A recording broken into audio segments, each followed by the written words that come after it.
Now, when I asked him how he would like to be introduced this afternoon, he also told me that he is one of the world's top boomerang specialists. Now, what that has to do with his predicting the future, at least he is good at predicting what comes back at you if you throw it. We'll see how that is useful during his speech. He's a great individual. He started out as a Peace Corps volunteer and has that kind of dedication that we know from a lot of colleagues who have done that as well. So with that, can I just introduce Jerry? We'll have a talk, and at the end, I hope you'll leave enough time for some questions as well. Thank you. You're welcome. Thank you, Frank. It's a great pleasure to be here, as it is for anybody on the planet to be at Google. It's one of the greatest enterprises in history. Pleasure to be here. What I'd like to do is, if anybody has a question, ask it at the time that you want to. You don't have to wait to the very end. The Millennium Project was a very far out idea in the late or mid 1980s. The thought was that the year 2000 would occur, and journalists would stick microphones down the throats of various futurists around the world and say, okay, tell me everything about the next 1,000 years, or something silly like that. And we were worried that if we had too much to drink the night before, we might not say anything useful, and we may waste an opportunity in the year 2000. So the thought was we should create some system, some idea that was important for one generation or one millennium gift to the next. And the thought was to create a global participatory think tank for humanity. There are tons of think tanks for countries, there's think tanks for ideologies, there's think tanks for water, there's think tanks for all kinds of stuff, but there was no think tank for we human beings as a whole. Now, you could say, well, doesn't the World Bank do that? Yes, but they do it for economics. Well, then say, well, what about the CIA? Well, the CIA does it for the United States. But where do you go to get a picture of the whole game? This was during the Cold War, so it was not exactly an easy task. Fortunately, the Cold War ended when we started. We started officially in 1996 after a 3-year feasibility study. I don't know if there's ever been a 3-year feasibility study for anything other than the Millennium Project. And then that was before that was a 1-year feasibility study to answer the question that the United Nations University asked us to answer, which was, somebody must be trying to do this already. I mean, it's an obvious idea to have a bunch of futurists around the world collaborating to figure out the whole game. That's an obvious idea. It must be done by somebody. And so far, we couldn't find anybody, so we started. So how do you create a think tank on behalf of humanity? We decided that it had to be pulled together by UN systems, UN University, UNESCO, UNDP, but also involved were governments. The first funding actually came from the U.S. Environmental Protection Agency for the pre-feasibility study, or the feasibility study, sorry. NGOs, government, corporations, and whoa, how did we do that? We jumped too quickly. We'll be right back here. Okay. Where's my little thing? There we go. All right. So the Millennium Project was put together by UN organizations, governments, NGOs, corporations, and universities. The idea was that if we're going to do this on behalf of humanity, it ought to cut across all these institutional categories. It can't be just an academic exercise. It can't be just a political thing. It can't be just an NGO thing. It had to be cutting across the systems. So we operate as what we call a trans institution. Now, there's no such thing legally as a trans institution. We hope that we will get some country to amend their corporate law. So you got nonprofit law, profit law, and we want to have trans-institutional law. By a trans-institutional law and registered as a trans-institution, what we mean is that all the people doing the work of whatever it is, whether it's for AIDS or ours happens to be for the future, but for improving education, whatever it happens to be, the people doing the work ought to come from each of these institutional categories, but not a majority of any one. The money should come from all these institutional categories, but not a majority of any one. The governing body of the organization should come from all these categories, but not a majority of any one.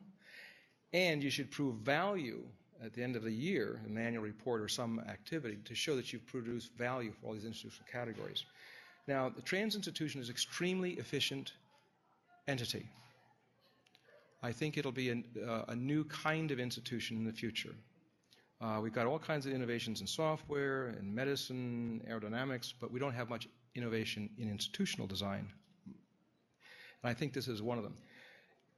Because when you want to act, you can act through any of these categories. When you want to do some of your water work, you can act through UNESCO or the UN system, for example. If you want to do some collective intelligence work, which we'll talk about, maybe you can act through Google. But then you're also acted on by all these categories. So when the Millennium Project does work, it wants to be influenced by all these institutional categories, and it wants to act through all those institutional categories. Key element here is they should be self-organizing. If I assign somebody to do it, then I got to manage them. But these should be people who they should be attracted to the activity. So you can't have every corporation involved. You can't have every government involved. It's too complex.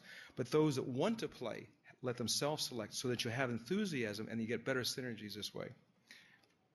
Now, we have many trans institutions, not perfect, but many ones, around the world we call nodes. And when I use the word node, I mean an intersection of two or more networks.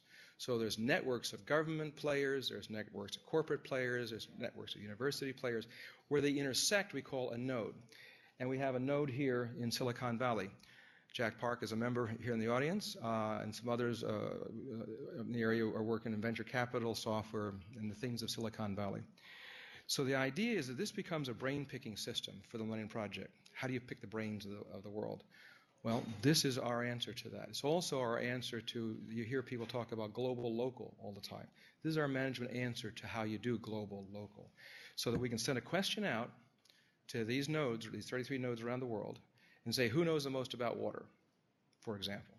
Each of these nodes, the node is composed of these different categories, so they can say, okay, who knows the most in universities? Who knows the most in corporations? Who knows the most in NGOs? Who knows the most in the UN representatives here? Who knows the most? And then since they're doing it in their own cultures, they're talking to them in Farsi or Hebrew or whatever language it happens to be, and they're doing the recruitment. So I'm not telling who should be in, they're telling us who should be in. All right, so these nodes then is the factor for a participatory process. They also can be headquarters for something. For example, the Tech Awards here in Silicon Valley was a spin-off of the Millennium Project. And when the Tech Awards got going for innovations in the 5 categories, we said, some of our players in the node here in Silicon Valley said, well, we ought to do something with all these finalists in these Tech Awards. So then they helped get business planning. So it wasn't just to get an award and some publicity and applause. They now get venture capital, business management training, innovations from a lot of shots here in Silicon Valley. But that's a contribution to the whole world. Each of these nodes is like a headquarters for something else. In Mexico City, they run a similar contest for how to address the 15 global Millennium challenges, which I'll talk about in a second, with high school students around the world. In Korea, and I'll talk a little bit more about that, they want to put together a global climate change situation room. And hopefully we'll maybe collaborate, hopefully with some here in Google, or at least you'll use your products, in how to create a collective intelligence for a global climate change situation room. And if we do that correctly, that'll be something that all the other nodes can share, and maybe the UN systems as well. So this is sort of the management structure of the Millennium Project. We have 2 categories of things that the project produces. One is methods. This is Futures Research Methodology version 3.0. It has 39 chapters. More than half of the chapters have been written by the author of the method, the inventor of the method, or someone who's contributed significantly to that method's evolution. It's about 1,300 pages. It's the largest collection of methods to explore the future, international peer review, that's ever been assembled anywhere, and there's not even a close second. So for those here in Google looking at future trends and future ideas and what's next and all that sort of stuff, here's some methods you may want to look through to see if there's something in there that you haven't used that you might be able to use. The other is the state of the future. That's the content part. So that looks like a report or a book. It's also a management technique for us, because I had worked for right-wing, left-wing, up-wing, down-wing think tanks, and I was tired of the nonsense. That if one think tank says it, then another think tank says they got to be wrong.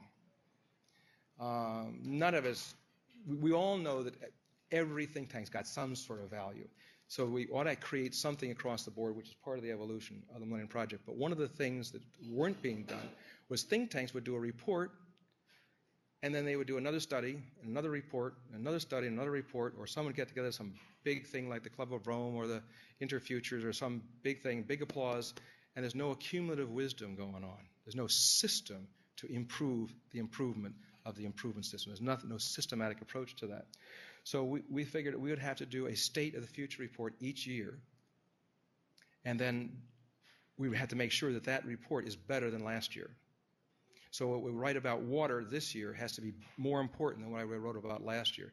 So there's 13 of these things have been done so far, so anybody can see, is there an evolution of knowledge and better precision and so forth or not? So this is our own sort of self-evaluation tool.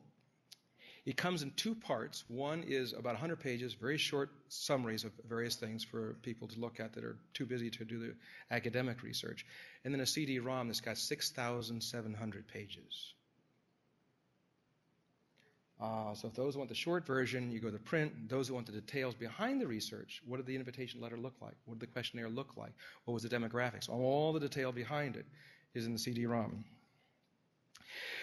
So we began by saying what's happening in the world that is going to become a very big thing in, say, 25 years, that is either not known generally or is misunderstood. What's going on? And what's that going to look like in 10 years? And what's that going to look like in 25 years?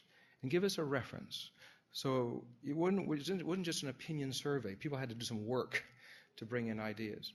And we collected something like 280 developments and went through a long, torturous process of interviewing policymakers and feedback systems. I won't bore you with that.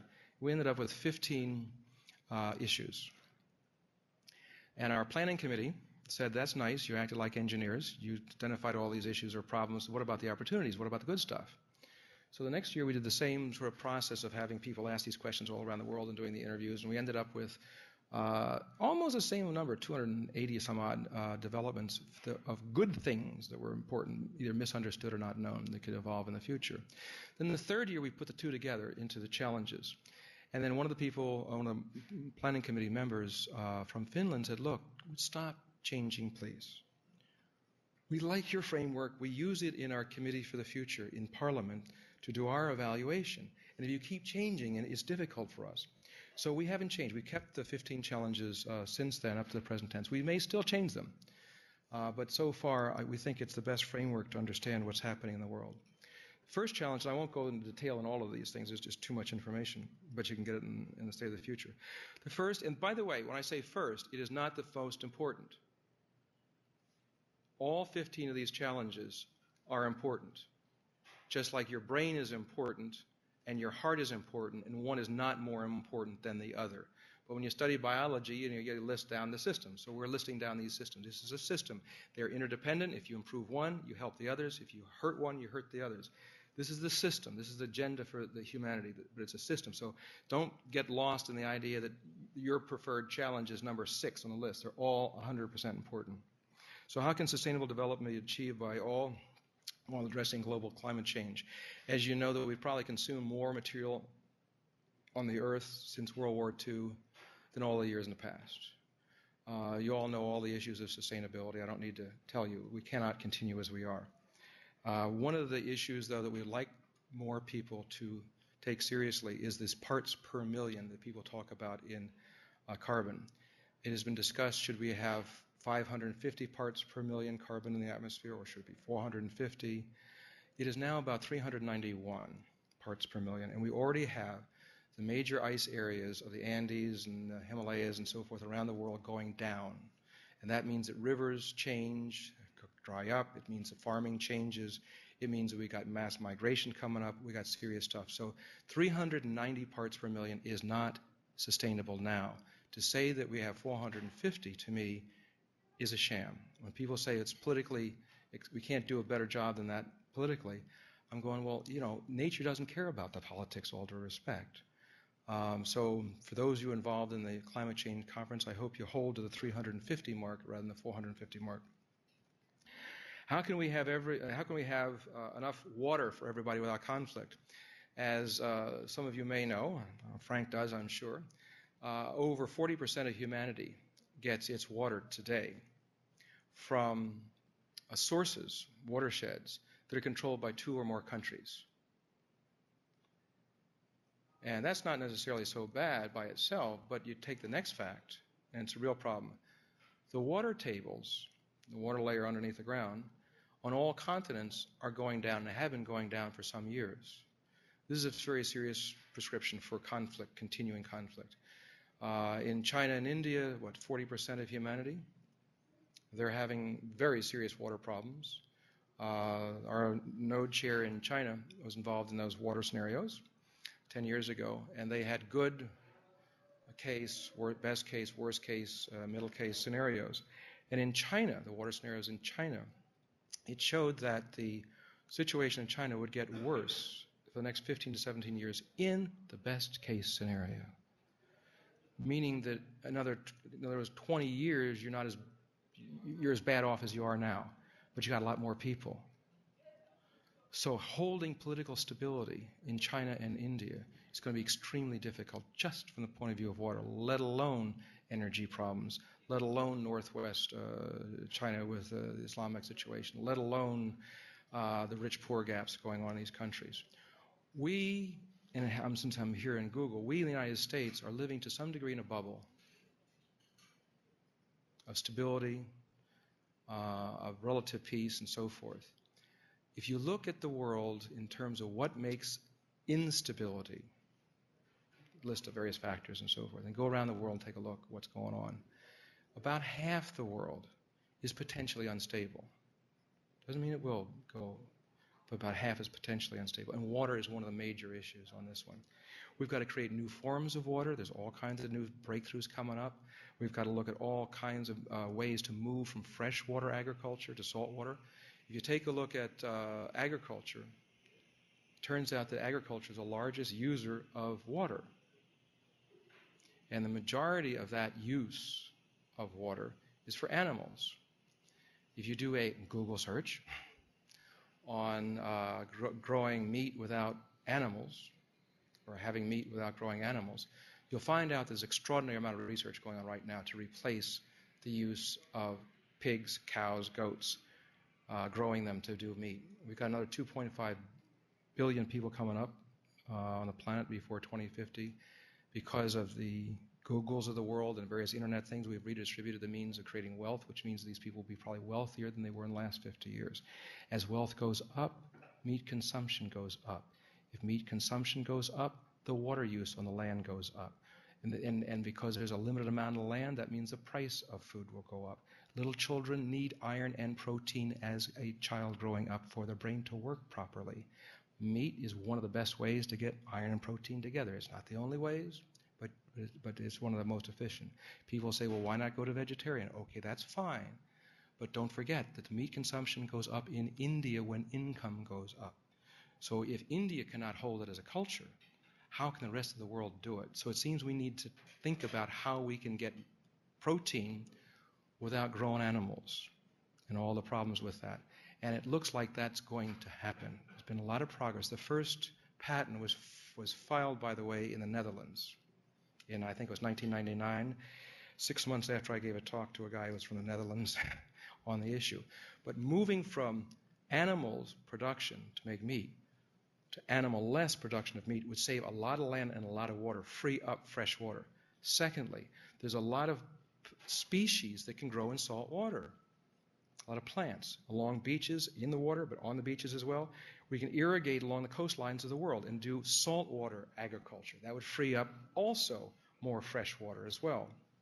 Now, if you can grow these plants along coastlines of the world, like the Somalis if they ever stop shooting each other, but places like Somalia with baking sun coming down like crazy, there's no vegetation in a lot of these coastlines. It's desert areas. But you can irrigate with salt water, so you can get rid of not only some of the freshwater problems with this, but one of the biggest problems farmers have today is it going to rain enough? You don't have an issue of drought. Drought doesn't matter. You can have a drought along Somalia forever, and saltwater agriculture is going to have the coastline green. Green for biofuels, because algae, as you know, is the greatest producer of biofuels by far. You can grow it like crazy, saltwater stuff. You can have food for humans, food for animals, and you can have paper products. And it's also a carbon sink, because you're getting green where you did not have it before. Anyway, these are just a couple of ideas of how to address the water situation. How can population growth and resources be brought into balance? One quick little note on there that's not being paid attention to is that most of your population projections go up to 2050. Do your Google search to 2100 and get what the graph looks like. It goes up to 2050 and then it starts to come back down. Why? You have fewer, as the fertility rate goes down, there's fewer women later on having the babies. Okay, now, what that means is that you'll end up with, if those trends continue, which I don't think they will, but we've got to take them seriously, is that means that the vast majority by 2100 will be retired people. The social contract to handle retirement is going up in cost around the world. How can you run a civilization when the majority of people are old and retired? I don't think that can work. So either we got to get the fertility rate going, or we go like Japan and have a bunch of robots, or longevity kicks in. And longevity research is progressing quite well. Some of you are probably aware of it, but one simple idea is the telomeres, the ends of the DNA, telomeres. If we learn how to manage that relationship, that's a mechanical definition of aging. As you lose that material, you're rolling out older stuff. That's one approach. We're also finding out about how to re-stimulate stem cells, put them back into the body and the brain. Maybe we can make it with artificial biology, little microbes that can clean out the plaque. There's a lot of ways that are in research now. But the long-term population problem is actually the aging phenomenon. The short term, the next 50 years, obviously it's the overcrowding, which then goes back to the efficiencies, addressing these challenges very fast. How can genuine democracy emerge from authoritarian regimes? I'd like you to know that democracy has been, as you can probably guess, a good, growing, healthy trend. But not for the last several years. Press freedoms have actually gone down in the last 7 years. Political freedoms have gone down a little bit, not a whole lot, but a little bit in the last 2 or 3 years. So it is not a done deal that democracy wins. Also, it's not a done deal that voting democracies is the only form of democracy. I mean, it seems to me we can rethink some new forms. Maybe some of the stuff being developed here in Google of self-organization is a new form of governance.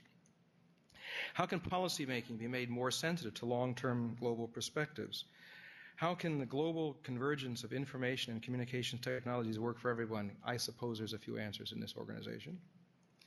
How can ethical market economies be encouraged to help reduce the gap between the rich and the poor? One that might be an interesting project, it just ran across my mind right now for Google to volunteer on. Imagine you create a website of some sort, and that you have, in a lot of poor countries, they have very well-educated people who go and work for UNESCO or work for the World Bank or work for Google or something like that. And they're not necessarily going back. And they feel guilty and they give money back. There's a major activity giving money back to the third world. It would be nice if they can give some of their brain power back too. Why not do a simple matching program between the development needs of the person's host original country and those hotshots in Europe, United States, Japan, and so forth, to create like telenations? A thought to think about. But there you can use the power of the market in developing relations as well as, for example, let's say that you are a very good analyst on business plans. The average person in, say, Malawi doesn't know how to do a business plan. Okay? Well, maybe the development DMAT organization in Malawi has a little computer connection we set up some years ago, and they put in there, here are some business plans. And that goes back to a Malawian, let's say, working for the World Bank. For him, it's no big deal going through the business plans and finding the mistakes and making some suggestions. So the small business people in Malawi are getting hotshot, first-class business management consulting. For him, it's a lark. It's sort of fun, and maybe an hour a week he can do it. For these people, it's livelihood. It's growth of the country. Anyway, just think of matching up the development needs of the world through the brain power of the world, and especially those that have left those countries to start with it. How can the threat of new and re-emerging diseases and immune microorganisms be reduced? As you may know, for the last 40 years, about one new disease that we didn't have before has come up. The normal model of sequencing the gene, creating a vaccine, producing the vaccine, getting it out, that takes time. Even though we're down to sequencing in a couple of weeks very fast, it is not maybe the answer long term, because if it's the case that humans are compressing themselves into urban environments more and more and more, and we're compressing ourselves into new forms of pollution that we did not have before, if we're jet planing around the world more than before, it is reasonable to assume that the mutation and change in communicability of serious infectious diseases will be worse in the future than in the past. And if we're going with the same old strategy, we may not win. So another approach it's coming indirectly out of AIDS research, is to understand the immune system better and then understand it enough so that we can bring up the immune system to total strength, that no matter what the agent coming in, it holds it off long enough for the agent to die. So it's a temporary hold. So imagine if Ebola or hemorrhagic fever goes airborne. That's a pretty nasty image of the future. But if you had material that could bring up the immune system very fast, when you had it like fire extinguishers, you got fire extinguishers in different places. You don't know where the fire is going to be, but fire comes up, you contain it, and that's it. Well, imagine doing that as a model for communicable diseases, having these things around. So if something comes up in a certain place, you can immunize that area. You can hold the disease in that area. But we're going to have to come up with new models of treating communicable diseases, because I don't think our current direction is sustainable. How can the capacity to decide be improved as the nature of work and institutions change? We all know that the political process is pretty well clogged, and it's awfully complex, and it doesn't seem to be getting unclogged. So we need all kinds of innovations in this area. How can shared values and new security strategies reduce the ethnic conflicts, terrorism, and use of weapons of destruction? That's a real problem to work on. I will tell you, first of all, from our experience in doing the Millennium Project and its research for the last 13 years, have convinced me that almost every nasty problem you can throw out, there are some solutions. It's a question of getting the right information, the right people, right time, and all that sort of stuff, and the will to do it. Most of these things I've talked about have answers to them. You may argue about which answer, but there's answers. Here's one that is not an easy one. If you take out the trends of artificial biology, computer-aided design, and 3D biological printing, and the lower costs of all these capacities, you end up with the possibility of an individual acting alone, creating a bioweapon, and deploying it to wipe out an awful lot of the world. That's not here today, but it is possible tomorrow. How do you prevent that? Most of the systems of deterrence are thinking in terms of countries, ethnic groups, and things like that. But what about the mentally ill person who says, the Bible says people were so wicked, God wipes them out with a flood, and we start over again? Why couldn't someone come up with that same conclusion? Because it wouldn't need a flood. You got other means to do it. This is a serious long-term problem to address. And very quickly, the direction to prevent it, not good answers, but the direction is very low-cost, nano, multi-sensor networks of nanotechnology networks, biologicals, radiologicals, pressure, temperature, etc., so that you can start to monitor as much as possible. Every molecule change in public space along direction. But that's not good enough by itself, because as you all know here, if you can understand something, you can digitalize it. If you can digitalize it, you can hack it or change it. So that's good, but not good enough. The other is we want to reduce the population of crazy people who might do this. I assume all of you are not interested in wiping out civilization, so I'm not worried about you. You think about what percentage of the world is psychotic enough that they would want to wipe out the world. Small percent. But a small percent of, say, in 2050, 9 billion people is quite a few people. And by 2050, that capacity I just described certainly would be around at that time. So we want to reduce that number so we can take from cognitive science, take from learning theory, and integrate what we know about how a healthy human gets evolved, and take that deadly seriously, not just simply as an education exercise, but deadly seriously. It is important for all of us, idealistically, but it's important, idealistically, to take care of everybody's health growing up, because it only takes one person in this scenario. Right? So you want to reduce the numbers of people, you want to increase the sensitivity of the sensing. So those are the directions, but they're not good answers yet. How can changing status of women improve the human condition? I don't know if you know it, but the largest war on the planet today is men killing and hurting women. In the United Nations, we define war as 1,000 or more deaths a year. By that definition, it's the largest war. It's bigger than the war on terrorism.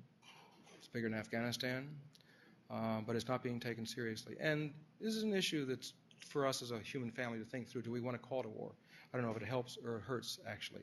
But I knew that we are not, we males especially, but we as a species are not taking seriously the violence toward women. One of the fun suggestions I gave on a teleconference the other day in Italy was the idea of having martial arts as a part of the normal physical education curriculum in public schools.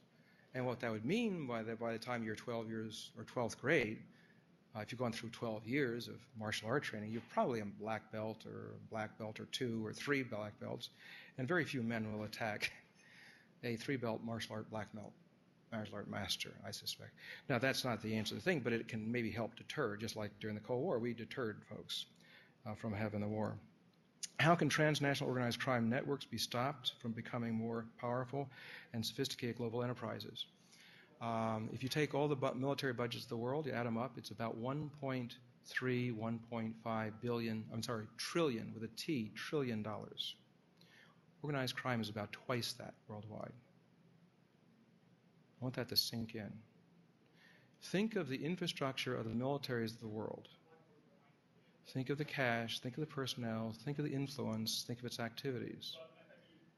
Then double that and have it not on the radar map of most futurists in the world. It's extremely important. According to the World Bank, about $1 trillion are paid out in bribes. Let's say you knock out all the drug issues, you knock out illegal crime or illegal smuggling of weapons and prostitution and various other sort of activities.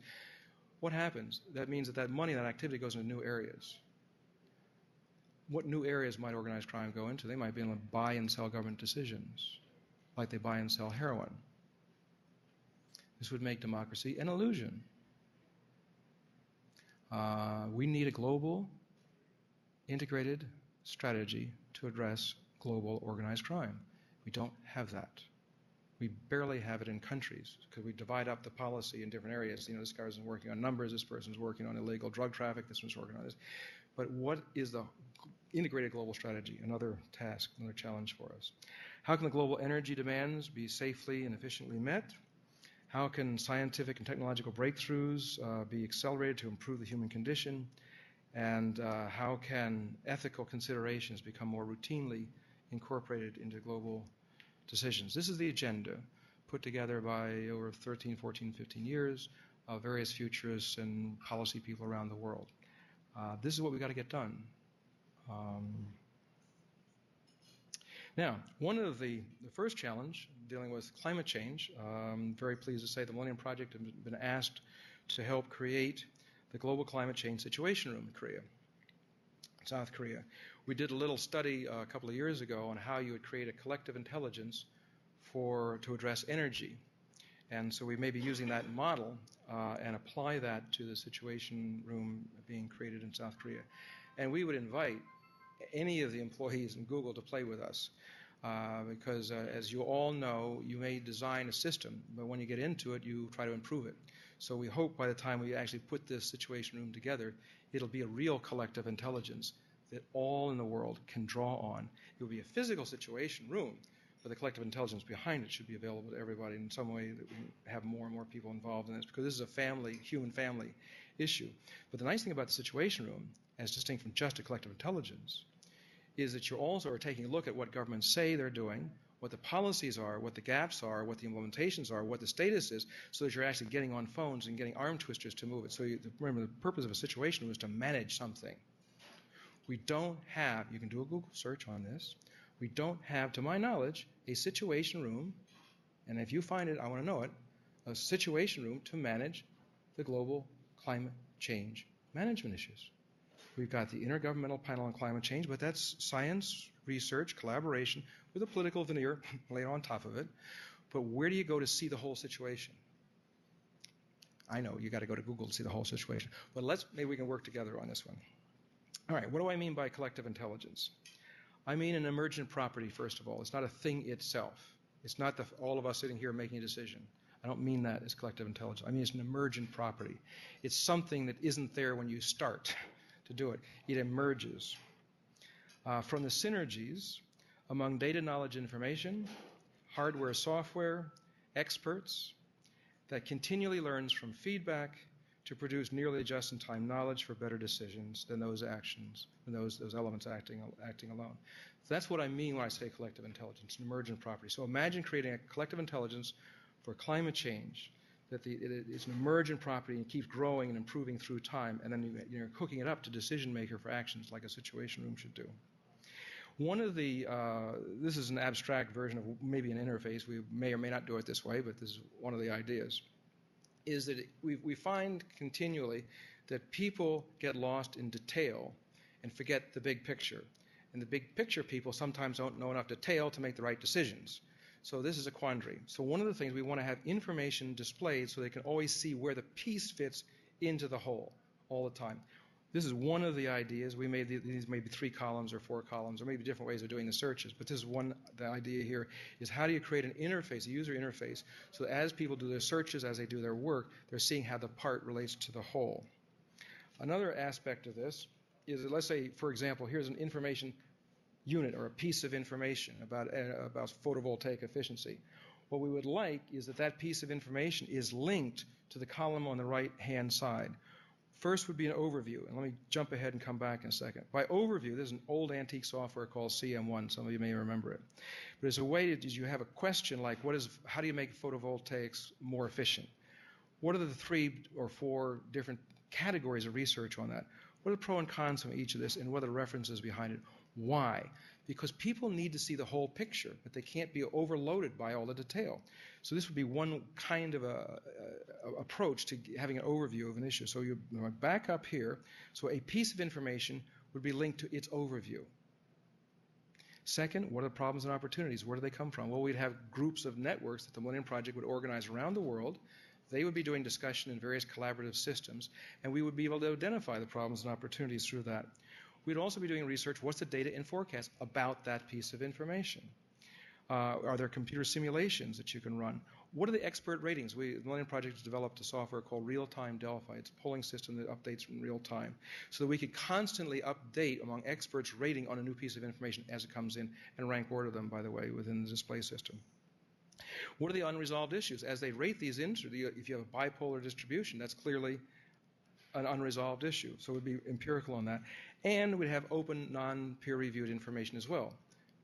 More open, more contemporary view here is the issues-based information system that we will probably be using. But the idea is to keep track of how the conversation goes in an organized, logical structure. One of the problems with blogs is that people repeat themselves. It's one thing after another, after another, after another, after another. It's a pain in the neck. Whereas this way, you have the information being edited, if all goes well, in these units. So each is a wiki by itself. It's going to a wiki point by itself, so that the overview of an issue is continually updated. This was not a database unit that sits there dead in the water. It's dynamic itself. Another is for the decision maker players, we want to be able to create some dashboards like this, for example, so that they can know the status of a decision, because there's 2 kinds of clients for this situation room. One are the people who want to understand, to know. The other is people who make decisions. Those are 2 different kinds of requirements. This is more for the decision makers, like what is a total picture on a particular issue? This happens to be solar power satellites. What's the total picture that I got to know in one shot?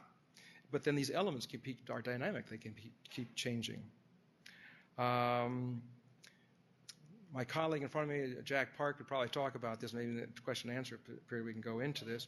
But the idea is that we want to federate all the capabilities and have people tagging information so that they get linked up in ways that we didn't know were even possible. And this is part of this idea of an emergent property. So how could you all participate? One, we'd like to talk to whomever's interested in how we develop the situation room in Korea. 2, we if all goes well, how I can get Frank continue to be involved in the water projects, and how Google can be involved in those scenarios and display information systems for those scenarios in the UN water scenarios with UNESCO. A second is we hope to take the 15 global challenges I just went through and create a collective intelligence for each one and link them up. This would be a pretty good beginning of a global brain. We also are teaching online courses on these issues around the world. And I am sure that there are some new products or things coming up in Google that we probably haven't used yet or know about that could make those courses even better online. And of course, we'd be happy to have you have a sponsor. These are the people who were behind the Millennium Project in the past. As I mentioned before, we get income from different categories: corporations, governments, foundations, and so forth. And that's all I have to say. Any questions? Yeah. For collective intelligence, what do you see as the balance between experts doing these things and just opening it up to Good. everyone? Perfecto. Perfecto. Now, understand, just like in your working world, you can be overruled by somebody later on who's got a better idea. But this is where I am so far on it. Is I see like two semantic wikis in parallel. This one is the experts. This one is non-experts. But they're looking at each other. So the people that are pulling up this stuff in the non-expert area, they may be experts. We didn't know about them, and then they can switch over into here. So there's a relationship. It's like a farm team for this. So this is, if some stuff is far out over here, then no problem, it can be there. Because it's documenting the non-peer-reviewed stuff. But at the same time,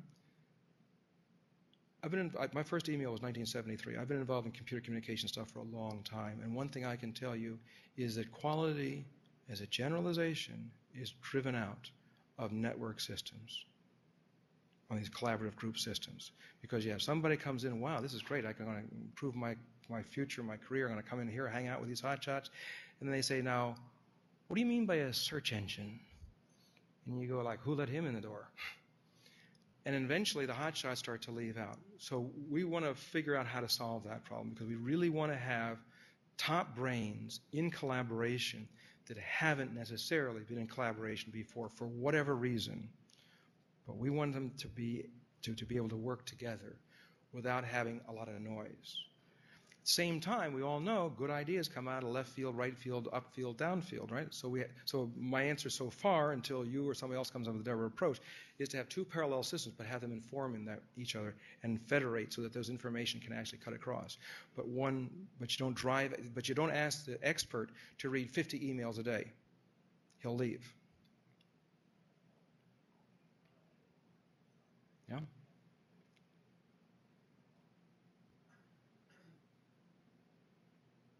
Yeah. Another question is, how do you see these things being acted on?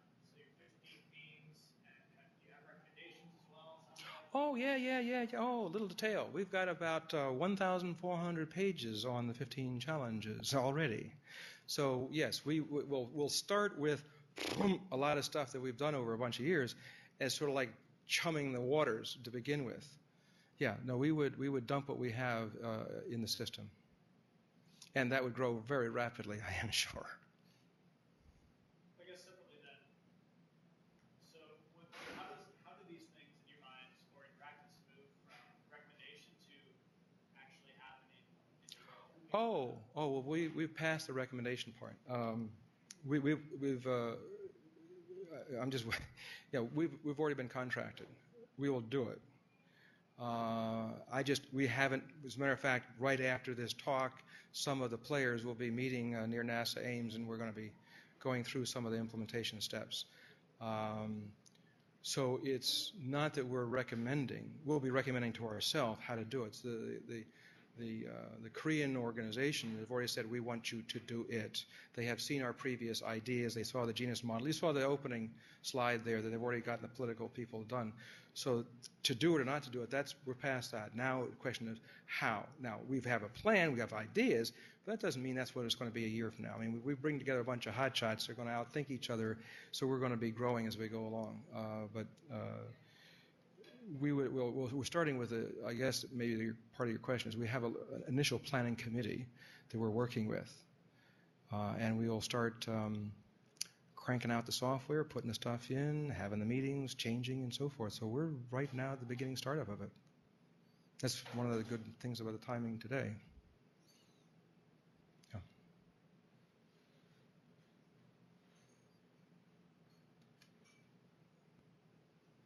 Okay, thank you very much.